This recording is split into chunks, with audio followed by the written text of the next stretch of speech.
guy who made billions out of creating super clunky corporate software. What you didn't realize is that Bill Gates doesn't think of himself that way. Bill Gates doesn't think of himself as some guy who got super rich making bad software. Bill Gates thinks of himself as God in control of the solar system. And that's why Bill Gates is now backing something called sun-dimming technology that would reflect sunlight out of the Earth's atmosphere, causing global cooling. Ooh, that's not fraught with risks. You thought gain-of-function research on pathogens was dangerous. Try that. But that hasn't stopped Harvard University. Its scientists are testing that technology by spewing calcium carbonate dust into the atmosphere. Bill Gates is backing the first high-altitude experiment of one radical climate change solution, creating a massive chemical cloud that could cool the Earth. It's called solar geoengineering, and it's highly controversial. It would look something like this. Thousands of planes would fly very high and use nozzles to inject millions of tons of light-reflecting particles into the stratosphere. It would create a thin chemical cloud of those particles around the whole planet, blocking some sunlight from reaching the surface. It would mimic a giant volcanic eruption, which we know cools the Earth. Now, just to restate, Bill Gates is not God. Bill Gates is some kind of weird, socially awkward rich guy who lives in Seattle. He doesn't own the planet, but he's now changing the planet single-handedly. This is not just over his yard in Seattle. This is over your yard and our oceans and the whole planet. Now, according to Forbes, Frank Kutch, who's the project's top investigator, quote, does not know what the results might bring.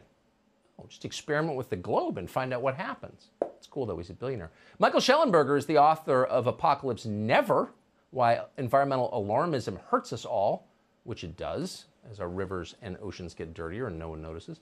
Michael, it's great to see you tonight. Thanks for having me, Tucker. It's a little alarming to think that someone as myopic and out of touch and totally ideological and weird as Bill Gates thinks he's in charge of the planet.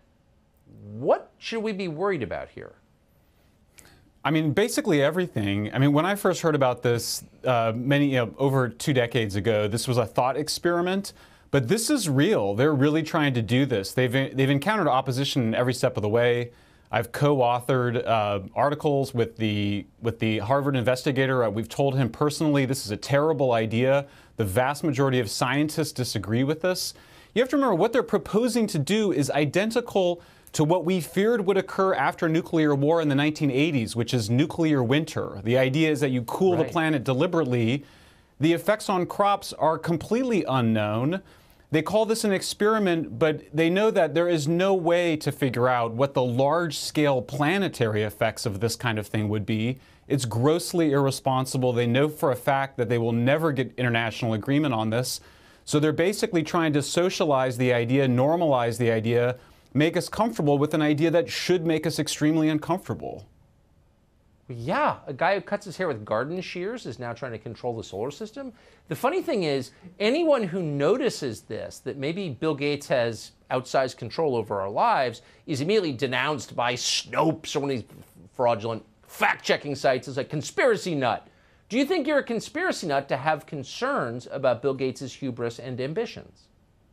No, I mean, this is bonkers. I mean, honestly, there are very few people, when you talk to them privately, that think this is a good idea. There's a lot of people that are very scared to speak out publicly because Bill Gates' influence is extraordinary.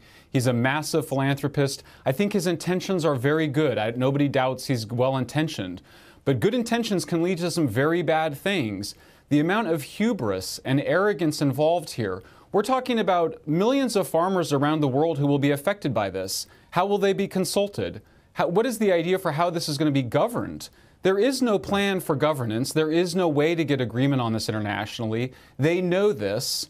You know, Tucker, the thing is, the trends on climate change, most people don't realize they're going in the right direction. The United States has reduced its carbon emissions by more than any other country over the last 20 years. We've had an extraordinary success in the United States in reducing our air pollution, and now we're faced with the prospects of this radical experiment.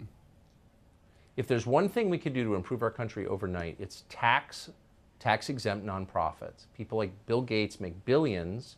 They die, but they continue to distort our society with these tax-exempt foundations. We should tax them immediately. Pay the rate we pay today. Michael, thank you. Great to see you.